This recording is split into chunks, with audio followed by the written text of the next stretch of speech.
AI sa healthcare. So, sabi ko, nag-feature kami. So, sabi ko sa mga bata, gawa sila. So, parang hindi ko nagustuhan yung gawa nila. So, I share them a story. I'm not telling a story, but ano ba, yung parang just a scope of what will happen in the right place. Ang sabi ko sa kanila, what if, kung AI na lahat sa hospital care natin, what if mawala na signal? Diba? Kung tayo ay depend na sa AI, sa healthcare, mawala ang signal, mawala lahat ng system, anong mangyayari?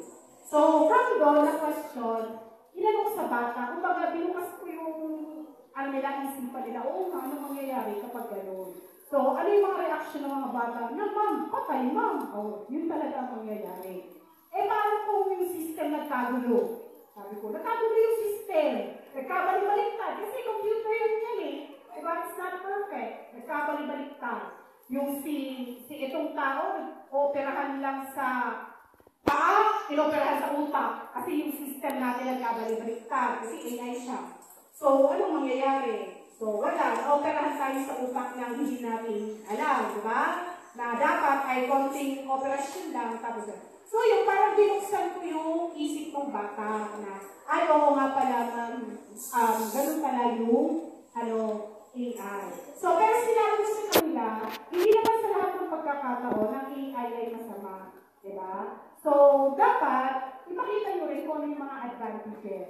So, gagawin nyo siya ng kwento, kung ano yung mga experience nyo bilang Tapos sinabi ko pa sa kanila, ngayon, kung mag-depend tayo sa AI, halimbawa yung mga chat GPT, yung mga ganyan, ano mangyayari sa atin? Halimbawa, brand out, o susulat ka ng letter sa boss mo, ano mangyayari sa'yo? Di wala. So sabi ko pa, yung AI, minsan, hindi siya maganda sa utak ng tao. So yun yung mga stories yun yung mga questions or mga clue na binibigay ko sa mga bata in order for them to open up their creativity, yung imagination nila na, oo nga yung kumbaga yung sinulat nila is yung sitwasyon na may operahan, tapos nawala, so anong nangyari po.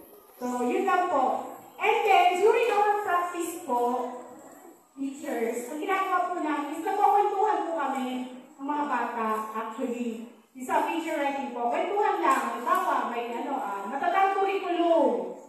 O, nagkakwentuhan kami ng mga different naming situation about this. And then, through their stories, nakaka-create po kami ng isang buo.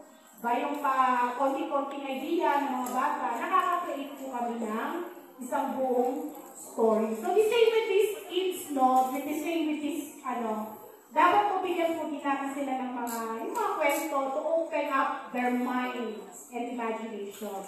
That, of course, based on facts pa rin. Diba? By giving them questions, what if ganito? O dapat ganito, ganyan. So, yun po yung mga kinukwento namin sa mga bata po natin.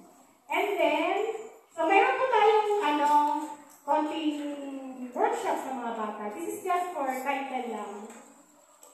Lead. Short lead lang po. Filipino and English po. Okay? Yung dulo. And then po, while po, bibigyan po namin kayo ng 10 minutes. Super 8. A short lead lang po, mga manak. Title and then short lead.